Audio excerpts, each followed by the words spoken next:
Prije možda 2-3 nedelje izašla mi je novost sa mesta nesreće, kao i obično. I znate, isključila sam telefon, bacila ga na krevet i izašla malo da prošetam. Bila sam ljuta, besna i u glavi mi je neprestano odzvanjalo pitanje dokle više ljudi. Svaka druga vest je o izbeglicama.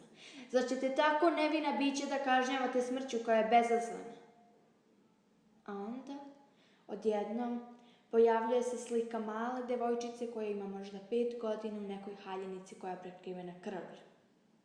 Ova slika se već neko vrijeme vrti na društvenim mrežama i ceo svijet bruji o tome.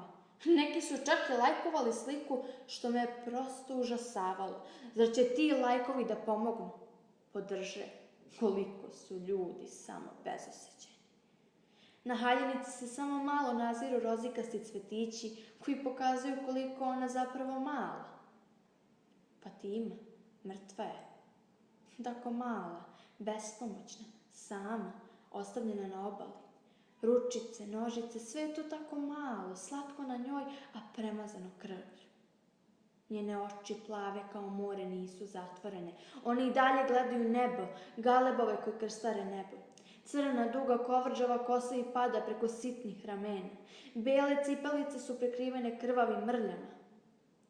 Fatima, 5-godišnja devojčica, leži sama, mrtva. Šta sam ja radila kada mi je bilo 5 godina? Dosta sam razmišljala o tome.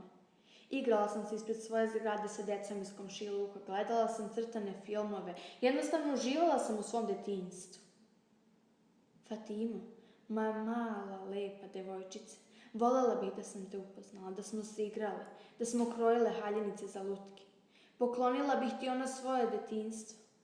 Zaslužuješ ga, mila moja, ali tvoje srce je prestalo da kuca. Tvoja duša je otišla negde sa onim blagim vetrićem, negde daleko, ko zna gde. Zar mislite da je ovakva devojčica zaslužila da umre ovako?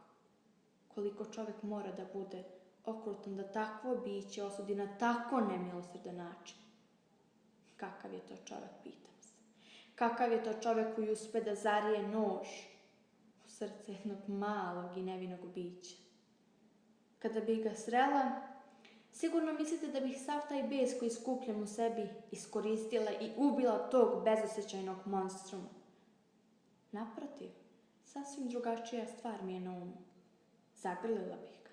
Možda je taj nemilosrdni čovjek, to jest nemilosrdni stvor u čovekovom obliku imao težak život. Možda ga je nešto navelo da ubija, ni ne osvrćući se. Možda ima neke koristi od toga, ali ja ne mogu ništa drugo da vam ponudim osim tog glupog možda. I to me plaši. Da, zagrlila bih ga.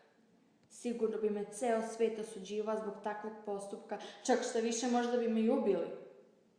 Ipak, ja sam obično dete koje ima pravo da osuđuje svakog čoveka koji digne ruku na dete koje izvrši tako monstruozan zločin.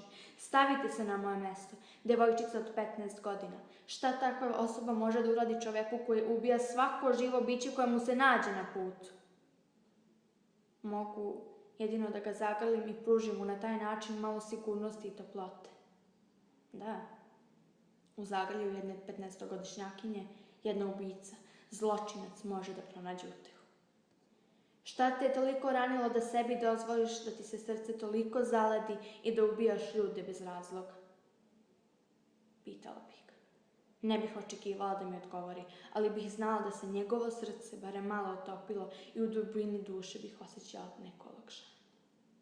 Zašto ubijati ljude koji su ubijali ljude? To nije bitno. Nije nešto što se mora učiniti. Najbitnija stvar je da pomažemo ljudima koji su ugroženi, bilo da su ranjeni, odbačeni, proterani ili na samrti. Dovoljne su samo 2 reči. Šta mislite koja je? Proći će.